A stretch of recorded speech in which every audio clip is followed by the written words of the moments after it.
The standing Smith machine calf raise on step is an excellent alternative way to target the calf muscles, in particular the gastrocnemius muscle, when you don't have access to a standing calf raise machine. To get started, place the step inside the Smith machine, then place the balls of your feet on the step while positioning your shoulders underneath the barbell.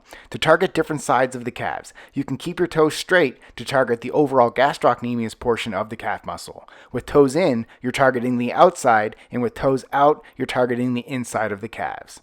With your knees slightly bent and stationary, raise your heels to lift the barbell, then roll it forward to unlock it from the safety bars. Press the balls of your feet through the step to rise as high as you can while giving your calves a strong contraction. Pause for a moment at the top, then under control, slowly lower your heels to give your calves a good stretch at the bottom while flexing the front of your calves.